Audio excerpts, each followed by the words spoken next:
मेरे बच्चों, तुम हमेशा तनाव में रहते हो। पता नहीं तुम्हारी खुशी कहाँ गायब होगी।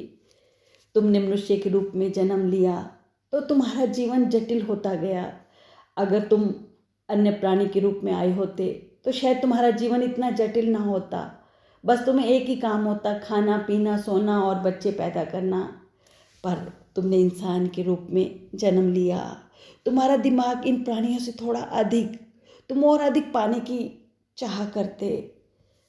तुम ज़्यादा पाना चाहते थे। अगर तुम्हारे पास पैसा है तो और ज़्यादा पैसा, सुख है तो और अधिक सुख, ताकत है तो और अधिक ताकत। आपकी इच्छाएं सीमित नहीं हैं, आपकी इच्छाएं बढ़ती जाती हैं। इच्छा की प्रक्रिया चलती जाती है। अगर आप काम पे जा रहे हैं, जहाँ आपकी शादी हो रही है, जहाँ आप परिवार में हैं, तो जीवन का सब प्रयास जो है ना, वो खुशी की खोज है। आप लोगों ने अपने जीवन में इतनी तरक्की कर ली है कि ग्रह का चेहरा ही बदल गया है।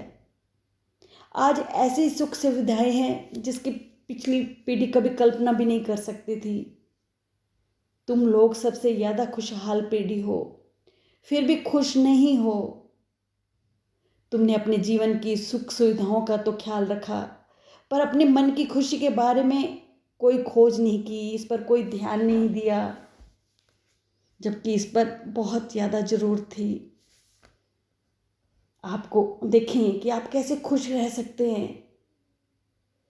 आप पूरे दिन में चेक करें कि आप 24 घंटे में कितना खुश रहे, और ये भी सोचें कि जब आप 5 साल के थे तब आप 24 घंटों में कितना खुश रहते थे। किस तरह पूरा समीकरण ही बदल गया है ज़िंदगी का। मेरे बच्चों, इससे कोई फर्क नहीं पड़ता कि आप महलों में रहते हैं या स्वर्ग में।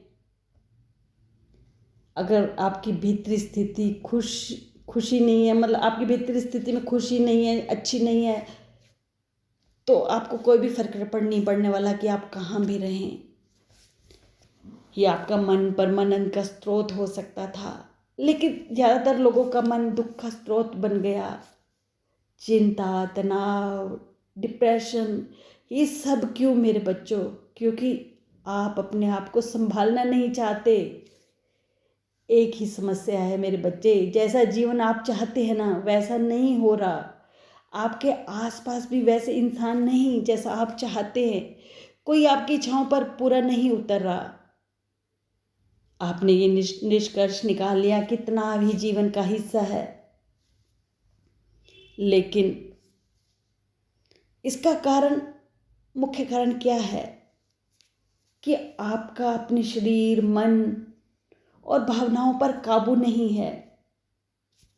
आप काबू करना ही नहीं चाहते। जो कुछ भी हो रहा है सब सहयोग से हो रहा है। आप बैठकर खोज करें अपने मन की कि मन इतना विचलित क्यों है, ये काबू क्यों नहीं होता। अगर तुम काबू करना चाहते हो तो इसे ईश्वर के ध्यान में लगाओ, ना कि भौतिक चीज़ों में।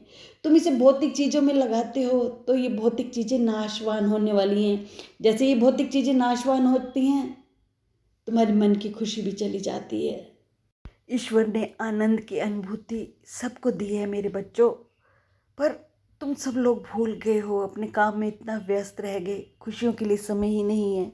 अपने लिए समय निकालो मेरे बच्चे। कभी अपने बचपन में चले जाओ, बच्चे बनकर देखो, बच्चों के साथ खेलो, तो तुम्हारे मन में एक अजब सी खुशी मिलेगी। कभी अपनी माँ के गोद में सिर रखकर माँ से बातें करो, एक अजीब सी खुशी मिलेगी।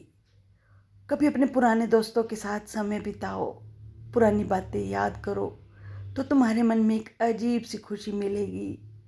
और कभी किसी की मदद करो। जब तुम किसी की मदद करोगे ना, तो उसके चेहरे पर मुस्कुराहट देखकर तुम्हारे मन में एक अजीब सी खुशी आएगी। कभी मेरे मंदिर में आकर ध्यान से शांत मन से बैठो, मुझसे बातें करो, तब भी तुम्हारे मन को बहुत खुशी मिलेगी।